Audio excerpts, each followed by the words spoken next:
তো বলতেছিল যে তুই সারাদিন কি করলি, কোনো ব্যাপার ছিল না। ব্যাপার তো হলো সূর্য ডুবতে দেরি, হাত উঠায় মাপ চাইলি কিনা, মাপ চাইতে দেরি করলি কিনা। এক যুবকও তো মাপ চায় না, এইখানে একজনও তো নেই যে সূর্য ডুবতে দেরি মনের থেকে আল্লাহর কাছে সরি বলতে দেরি করে না, মাপ চাইতে দেরি করে না। আছে একজন? অভ্যস্ত তো কেউ নেই। সূর্য উঠতে দেরি মাপ চাইতে দেরি করে না, সূর্য ডুবতে দেরি মাপ চাইতে দেরি করে না। সূর্য তো এটা বলতে বলতেই উঠতেছিল,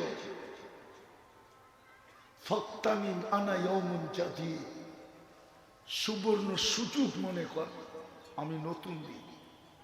ডুবতে সময় তো চিৎকার দিতে দিতে বলতেছিল লান আউদ ফি হায়াতিকা আবাদা, হতে পারে আর কোনোদিন তুই আমাকে উঠতে দেখবি না। তো যেটা বলতেছিলাম, মুসলমানের দুরবস্থা কেন? শুধু আল্লাহর হুকুম না মানার কারণে। চুরি চুরি সুইনা জুরি, হুকুম না মানতো, যদি মাপ চাইতো দুই বেলা, তাইলেও তো মনকে বুঝাইতে পারতাম। মাপও তো কেউ চায় না, না নারী, না পুরুষ, না যুবক, না যুবতী, না যুবক, না বৃদ্ধ, কেউ তো মাপ চায় না। কয়দিন থাকবেন এখানে? কয়দিন বলেন? কয়দিন? কোরআন তো এটাই বলছিল, আফাহাসিবতুম আন্নামা খালাকনাকুম আবাস ওয়া আন্নাকুম ইলাইনা লা তুরজাউন, আমার কাছে ফিরবে না? একটা নেয়ামতের হিসাব মিলায় দিতে পারবো না যুবক, আমি শেষ জায়গায় চলে আসছি। একটা নেয়ামতের হিসাব মিলায় দিতে পারবো না। দেখাবো? আরে দেখাবো। দৃষ্টি একটা নেয়ামত। কয়টা? কয়টা? না 100টা? আজ পর্যন্ত কি কি দেখছেন, কয়বার দেখছেন বলতে পারবেন? 50,000 বৎসর দিলে বলতে পারবেন? 50,000 বৎসরও মিলাইতে পারবেন না। কোরআন এটাই বলছিল, আল্লাহ বলে আমার একটা নেয়ামতের হিসাব তুই মিলায়া দেখার ক্ষমতা রাখিস না। বিদায় আগের থেকেই তুই হাত উঠা। এই জন্যই এই উম্মতকে সুযোগ দিছিলেন, একটা করলেও হতো যে আল্লাহ পারি না, পেটের টানে পারি না, পিছের টানে পারি না, সংসারের টানে পারি না, বিবি বাল বাচ্চার টানে পারি না, ভাই ব্রাদরের টানে পারি না, সংসারিক টানে পারি না, সমাজিক টানে পারি না, কিন্তু তওবা তো করতে পারতাম। রাগ হয়ে যাবে? বলবো? প্রত্যেক বাড়িতে কোরআন আছে না? এরকম কোন মুসলমান ঘর আছে যেখানে কোরআন নাই? না কোরআন আছে না নাই? কোন মুসলমান ঘর আছে যে ঘরে কোরআন নাই?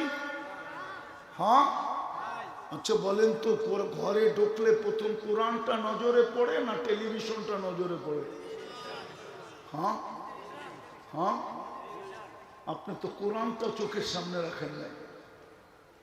যে আমি ঘরে ঢুকলে যেন কোরআনটা আমার চোখে পড়ে, টেলিভিশনটা না পড়ে। কমসে কম কোরআনটা পড়লে তো মনে একটা প্রভাব আসবে যে আমার ঘরে আল্লাহর কিতাব। আপনি তো টেলিভিশনটা রাখছেন বেডরুমে, কোরআনটা তো রাখেন না। আপনি তো টেলিভিশনটা রাখছেন প্রথম রুমে, মেহমান চাই যেন টেলিভিশনটা দেখে। আমরা গেলে তো দেখি কাপড় দিয়ে ঢেকে রাখে, কিন্তু বুঝি তো এটা কি ঢেকে রাখছে। কোরআন তো চোখে পড়ে না। আরেকটা বলবো, এই মজমায় আছে 90% লোক কোরআন পড়তে পারে না। ভুল বললাম? আপনি কোরআন পড়তে পারেন না, আমার কোনো অভিযোগ ছিল না, যদি ডেলি কোরআনটাকে নিয়ে একটা চুমা দিতেন। এই মজমায় আছে কবে কোরআনকে চুমা দিছে বলতে পারবে না।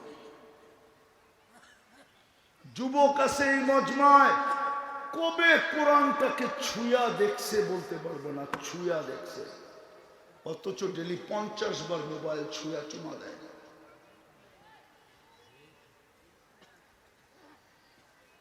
যার হাতে জুতার বাড়ি খাইছে ওর ছবি পর্যন্ত বাইর করে চুমা দিয়া মেসেজ পাঠায়, আমি করে চুমা দিছি।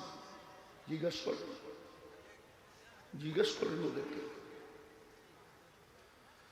ওরাই তো আমার সাধনা, যুবকরাই আমার সাধনা, নাইলে আমার এই ময়দানে আসার কথা না। আমি এই ময়দানের লোক না, আমি ওদের চোখে ওদের কারণে আসছি, ওদেরকে দেখা আমি আসছি, নাইলে আমি এই ময়দানের লোক না। এই ময়দান আমার দরকার ছিল না। আমি তো ওদেরকে নিয়ে কাঁদি। আলহামদুলিল্লাহ 2-4টা রাস্তায় দেখা হয়, কখনো কখনো ফজরও পড়ে আমার সাথে, নাইলে আমার সাথে দেখা হয় না। ফজর পড়লে দেখা হয়, দূর দূর থেকে আসে, দেখি চোখের পানি জড়াইতে থাকে আর বলে হুজুর শিখাইলেন কি, করতেছি কি, আল্লাহ দেখাইতেছে কি। 10-15-20 কিলো পিছনে বাইক নিয়ে দৌড়াইতে থাকে, তারপরে মনের কথাটা বলে, মনটা ভরা যায় যে দৌড়ানো সার্থকময় হতেছে। আমি তো আশা রাখি যদি ওদের চোখ দিয়ে কোনোদিন পানি আসে, ওই পানি আমার নাজাতের কারণ হবে। আমি তো ওদেরকে নিয়ে কাঁদতেছি। কবে কোরআন চুমা দিছে বলতে পারবে না, অথচ আল্লাহর কালাম। আধ্যাত্মিক শক্তি থাকতো দনবাড়ির মানুষ, তো আমি মাউত এই গ্রামে লাগায় শোনা দিতাম কোরআন কিরকম চিৎকার দিতেছে, কোরআন কিরকম বদদুয়া দিতেছে, মসজিদ কিরকম বদদুয়া দিতেছে। আমি চিনি দনবাড়ির বড় লোকরা কোথায় থাকে, আমি জানি ও এই দনবাড়িতে থাকে না। যুক্তি বলে আল্লাহ ধনবাড়িতে কেন নিজের ঘর দিলেন? আল্লাহ তো গনিজুল আগনিয়া, সমস্ত ধনীদেরও ধনী, সবাই ওনার কাছ থেকে ধন নিয়ে ধনী হইল। ওই আল্লাহ কেন ধনবাড়িতে নিজের ঘর দিল? ধনবাড়ির ধনী তো ধনবাড়ি ছেড়া ঢাকাতে বাড়ি বানাইলো, আমেরিকাতে বাড়ি বানাইলো, কানাডায় বানাইলো। আল্লাহ কেন নিজের ঘরটাই গ্রামে আইনা দিয়া দিল? আল্লাহ তো দিছিল বন্ধুর ইজ্জত যেন থাকে। আমি বন্ধুর ইজ্জত রাখতে চাই। আমি যে শ্রেষ্ঠত্ব দিলাম উম্মতে মুহাম্মাদীকে সমগ্র মানব জাতির ভিতরে, কিয়ামতের দিন যেন কোনো উম্মত না বলতে পারে যে এগুলাকে শ্রেষ্ঠত্ব দিছেন, এগুলাকে। এই জন্যই তো ঘরটা বাড়ির কাছে আইনা দিছিলেন যে 2 কদম দিয়া যেন জান্নাতের চাবি নিতে পারে, জান্নাতের গ্যারান্টি নিতে পারে, ইমানের গ্যারান্টি নিতে পারে, কিয়ামতের দিন সবচেয়ে বেশি নূরের অধিকারী হতে পারে। কিয়ামতের দিন যেন আল্লাহ পাশে বসাইতে পারেন, আইনা জিরানি, প্রতিবেশী বইলা পাশে বসাইতে পারে। মসজিদ তো খালি। চিৎকার দিয়া সমাধান হবে না। এই উম্মতের মাসলা চিৎকার দিয়া সমাধান হবে না। আমি দুনিয়া ঘুরা বলতেছি, দুনিয়া ঘুরা। আমার কাছে হুজুরদের মতো কিতাবি এলেম নাই, কিন্তু চোখে দেখা এলেম আছে, কুরার অভিজ্ঞতা আছে, কুরার। ফিলিস্তিন আপনারা মিডিয়ায় দেখেন, আমি 15 বছর আগেই 2 চোখে দেখছি। ফিলিস্তিনের প্রত্যেক গলি বলবে এই ব্যক্তি আসছিল। আমি চিনি ফিলিস্তিনে কি আছে, কোথায় কি রাখা আছে। আপনি চিনেন না, আপনি চিনেন না ইব্রাহিম আলাইহিস সালাম কোথায় ঘুমাইতেছে ফিলিস্তিনে। আপনি চিনেন না মুসা আলাইহিস সালাম কোথায় ঘুমাইতেছে। আপনি চিনেন না ওনার শ্বশুর শুআয়ব আলাইহিস সালাম কোথায় ঘুমাইতেছে। আপনি চিনেন না ওনার ছাত্র ইউসা বিন নুন আলাইহিস সালাম কোথায় ঘুমাইতেছে। আপনি চিনেন না 70 জন নবীর কবর কোনটা কোনটা? আপনারা চিনেন না 45,000 সাহাবা কোথায় ঘুমাইতেছে? আপনি চিনেন না কোন পাথরের সাথে আল্লাহর রসুল বোরাককে বাঁধছিলেন? কোন জায়গায় দাঁড়ায় খুতবা দিছিলেন? কোন জায়গায় দাঁড়ায় 1.25 লক্ষ নবীকে নামাজ পড়াইছিলেন? সশরীরে উপস্থিত ছিল। আপনারা চিনেন না। আমার চেয়ে বেশি ব্যথা আপনাদের ফিলিস্তিন নিয়ে নাই। আমার যোগ বিয়োগ মিলে না। ওই জমিন ফিলিস্তিন, দিয়ারুল আম্বিয়া, যেখানে এখনো 74 জন নবী চিহ্নিত, কবর চিহ্নিত, তার ভিতরে জাতির পিতা আদম, জাতির পিতা ইব্রাহিম খলিলুল্লাহ, তার ভিতরে একজন মুসা কালিমুল্লাহ। নবীরা তো সব কবরে জীবিত, শরীর তো সুরক্ষিত। সাহাবারও তো সুহাদা, 45,000 শহীদ সাহাবা, এরাও তো কবরে জীবিত। শহীদ তো মরে না। ওই মাটির এই দুরবস্থা হবে কেন? হায় হায় হায়, যেখানে মুসলমানদের প্রথম কেবলা।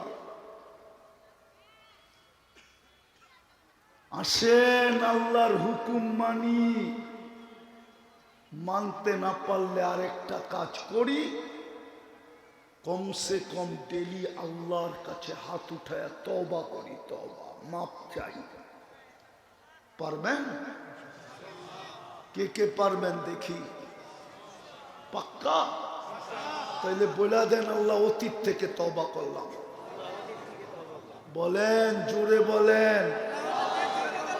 নামান, তাইলেই কিন্তু এই উম্মতকে ঠিকানায় পাঠাবে। জান্নাত আল্লাহ কারো জন্য বানান নাই, বানাইলো শুধু সান্ত্বনামূলক বানাইছে। হুজুর আমার কথা একমত হবে না, দেখি হয় কিনা। অন্য উম্মতের জন্য জান্নাত বানান নাই, জান্নাত তো এই উম্মতের জন্যই বানাইছিলেন। বাকিদের জন্য বানাইলেও সান্ত্বনামূলক বানাইছেন। সান্ত্বনা, সান্ত্বনা বোঝেন? স্কুলে দেখবেন সান্ত্বনা পুরস্কার দেয়, মাদ্রাসায়ও মনে হয় দেয়, ঠিক না? সবাইকে তো সান্ত্বনা পুরস্কার দিছে। জান্নাতের কাতার হবে 120টা, 80 কাতার আমরা হব, 80 কাতার। একজনকে দিবেন 80 কাতার, 1.25 লক্ষকে দিবেন 40 কাতার। তাইলে আমি সান্ত্বনা বলবো না তো বলবো কি? বলেন, যুক্তি তো বলে, ঠিক না? সান্ত্বনা বলবো না তো বলবো কি? 1.25 লক্ষকে কয় কাতার? 40, আর একজনকে 80 কাতার। জান্নাত তো আমাদের জন্যই ছিল, আমাদের জন্যই ছিল। সান্ত্বনা যদি না হইতো তাহলে সবাইকে ঘুরায় ঘুরায় দেখাইতো। আসল বন্ধুর জন্য বানাইছেন দেখেই মনে হয় ডাইকা নিয়ে গেছেন, আগেই দেখানেন ঠিক আছে কিনা বানানো, কোনো চেঞ্জ মেঞ্জ করতে হইব কিনা আগেই দেখানেন, ওকে আছে কিনা। কারিগর বাড়ি বানায়া মালিকরে আগে ডাইকা নিয়া বলে দেখেন ডিজাইন ঠিক আছে কিনা, কিছু বাইন্দা চুরা পরিবর্তন করতে হবে কিনা। আপনি দেখা ওকে করলে চাবি দিয়া দিব, নাইলে আবার পরিবর্তন করব। এই জন্যই তো বন্ধুকে ডাইকা নিয়া জান্নাত দেখাইছেন। দেখেন আপনার জন্যই জান্নাত, ওকে আছে কিনা দেখেন। বন্ধু তো ওকে বলে নাই, চোখের পানি ছাড়তে ছাড়তে আসছেন, 23 বছর কাঁদছেন। জিবরিল মিকাইল জিজ্ঞাসা করছে কাঁদেন কেন? বলছে উম্মতের জন্য চোখের পানি থামে না। আমার উম্মতের গন্তব্য তো জান্নাত, ওই জান্নাতের জন্য চোখের পানি থামে না। পারবেন আর দুটা কাজ করতে? আরে পারবেন? সবাই পারবেন? কে কে পারবেন মনের থেকে? পাক্কা ওয়াদা? নামান। যুবকরা পারবা? তোমাদের পায়ে হাত দিয়ে বলি করো। একদিন তোমাদের সাথে দেখা হবে ইনশাআল্লাহ। আরে কিয়ামতের মাঠে হোক আর না হোক, জান্নাতের সমুদ্র সৈকতে দেখা হবে। ডেলি হইতে পারে 2 বারও দেখা হবে। আর নাইলে কালকে কি বার?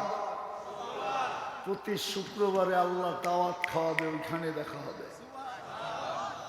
হায় হায় হায়। যুবক, তোকে ইন্টারনেটের নিশায় ধরছে তাই না? মাদকের নিশায় ধরছে তাই না? আধুনিক হওয়ার নিশায় ধরছে, ঠিক না? আমি তো চাই আল্লাহ করতো তোকে জান্নাতের নিশা ধরতো। জান্নাতের নিশায় যদি আমাদের মা বোনরা নিশাগ্রস্ত হতো, যুবতীরা যদি জান্নাতের নিশায় নিশাগ্রস্ত হতো, সারাদিন বৈশা জিমতে থাকতো, আর যদি জিজ্ঞাসা করতো জিমো কেন, বলে ওই লেহেঙ্গা পরবো কবে, এই জন্য জিমতেছি। আল্লাহ তো লেহেঙ্গা দিবে মা বোনদেরকে, ডেলি 70 বার চেঞ্জ করবে।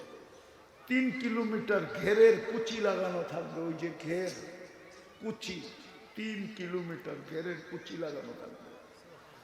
এই সুতা দিয়া বানাবে না, নূরের থেকে সুতা দিয়া বানাবে। আল্লাহ বলে তোকেও কুদরত দিয়া বানাইছি, কোন সৃষ্টির হাত লাগতে দেই নাই। তোর লেহেঙ্গাও কুদরত দিয়া বানাবো, কোন দর্জির হাত লাগতে দিব না। তোর খানাও কুদরত দিয়া পাকাবো, কোন বাবুর্চির হাত লাগতে দিব না না না না। তোর জান্নাতের প্রত্যেকটা নেয়ামত কুদরত দিয়া বানাবো, কোন সৃষ্টিকে হাত লাগাইতে দিব না। কেননা তোকে বানাইছি তো কুদরতি হাত দিয়া। ওই জান্নাত কোনটা? পারবো দুটা করতে? প্রথম হইল যখনই ঘুমাইতে যাব তো আল্লাহর কাছে মাপ চায়া ঘুমাবো। পারবেন? ওয়াদা? মনে থাকবে? হ্যাঁ না? মান মনে হয় থাকবে না, মনে না। হাত উঠানোই বলে মনে থাকবে না, কোরআনও বলে মনে থাকবে না।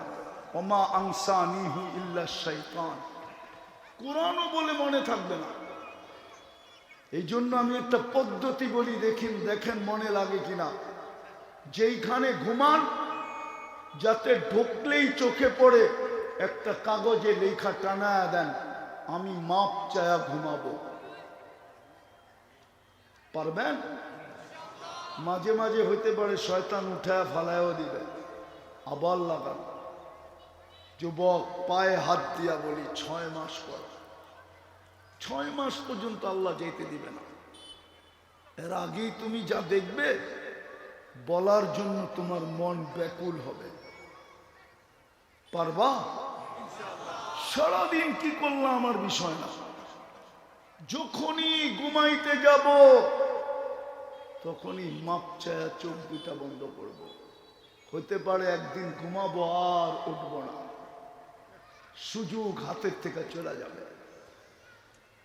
তারপরে চিরজীবন মাপ চাইলেও আর তাকায় দেখবে না, বুরুক্ষেপ করবে না। আজকে হাত উঠাইতে দেরি, মাফ করতে দেরি করবে না। কোরআন এটাই বলে, ওয়াস্তাগফিরহু ইন্নাহু কানা তাওয়াবা। পারবে? ওয়াদা তো? দ্বিতীয় আজকের থেকে নামাজ ছাড়ব না। ওয়াদা? পাক্কা? পাক্কা? নামাজ। তৃতীয় একটা জিনিস, 3 জায়গার সম্পর্ক কখনো ছেদ করব না। পারবেন? যার কারণে আমাদের দেশটা টিকা আছে। এতটুক ছোট জায়গার ভিতরে এত মসজিদ দুনিয়ার কোনো দেশে নাই। এতটুক ছোট জায়গার ভিতরে এত মাদ্রাসা মক্তব দুনিয়ার কোনো দেশে নেই। এতটুক ছোট জায়গার ভিতরে এত আলেম ওলামা আল্লাহওয়ালা দুনিয়ার কোনো দেশে নেই। আমাকে গুগল দিয়ে বুঝাইতে হবে না, আমি বললাম না আল্লাহ আমাকে 7 মহাদেশ দেখাইছে। শুধু দেখান নাই, অহংকার করে বলতেছি না। বৎসরে 2-4 দিন এরকম যায় আমি 2 মহাদেশে 2 বেলা খাই, 3 বেলাও 3 মহাদেশে খাই, এরকম বৎসরে দিন যায়। বিদায় আমার কথা মেনা নেন, এতটুক ছোট দেশে এত আলেম ওলামা আল্লাহওয়ালা কোনো দেশে নেই, মসজিদ কোনো দেশে নেই, মাদ্রাসা কোনো দেশে নেই। এই জন্যই আমাদের দেশটা বিপর্যয়ের থেকে বেঁচে আছে, নাইলে আমাদের দেশটা বহুত আগে মাটির সাথে মিশে যেত। এই জন্যই বেঁচে আসি, নাইলে দুনিয়া আমাদেরকে মাটির সাথে মিশাইয়া দিত, কিন্তু পারে না। এই মাটির একটা আধ্যাত্মিক শক্তি আছে যেটা দুনিয়া আলাদের অ্যানালাইসিসে আসে না। এই মাটি নিয়ে বেশি দিন কাউকে মাটি খেলতে দেয় না। প্রথম চায় ওরে রান আউট করতে, যদি না হয় তো চায় বোল্ড আউট করতে, যদি না হয় চায় ক্যাশ আউট করতে, যদি না হয় তো ছক্কা মাইরা বাউন্ডারির বাহিরে করে দেয়। এটাই মাটির আধ্যাত্মিক শক্তি। ইতিহাস খোলার সময় আমার কাছে নাই। পারবেন নামাজ পড়তে? পারবেন এই 3 জায়গার সাথে সংযোগ জুড়তে? মসজিদ, মাদ্রাসা, আলেম উলামা আল্লাহওয়ালা। পারবা যুবক? পারবা? পারবা পাক্কা? যদি জুড়তে নাও পারো, তোমাদের পায়ে হাত দিয়া বলি কোনোদিন ভুলেও আঙ্গুল উঠাও না, আঙ্গুল উঠায় না। আঙ্গুল উঠাইলে আর তুমি বাঁচবে না, তোমাকে বাঁচানোর কোনো সুযোগ থাকবে না। আখেরাতে তুমি লা এলাজ হয়ে যাবে, চিকিৎসা সাচ্ছেরে তোমাকে বাঁচানো যাবে না। আর যদি আঙ্গুল না উঠাইলাম তখনও একটা স্কোপ থেকে যাবে। ওই দিন তুমি দেখবে আজকে দেখানোর সুযোগ নাই, বলারও সুযোগ নাই। এই 3 জায়গার সাথে সংযুক্ত হব তো? ওয়াদা? পাক্কা? হ্যাঁ। যদি জেবের থেকে 1 টাকা দিতেও হয়, হ্যাঁ, কে কে দিব দেখি? পাক্কা? সত্য? পাঠাবেন ছাত্র করে? ভলান্টিয়ার গুলো একটু ও আগের থেকে সেটই করেন না? ইন্না লিল্লাহ। কই সেট করা আছে? এক জায়গায়? তাইলে জ্যাবে হাত দেন, জ্যাবে হাত দেন। 1 টাকা পারেন, 1 টাকা দেন। ও এরা এখন নামবে, আপনারা করবেন জেহাদ। চান্দাই করতে পারেন না, জেহাদ করবেন? এত সহজ? সেট করা সরকার ছিল চতুর্দিকে, আওয়াজ দিতে দেরি, 2 মিনিটে যাতে নিতে দেরি না হয়। জলদি জলদি জলদি, উঠাউঠি করবো না, কেউ উঠবো না, জলদি 2 মিনিটের ভিতরে।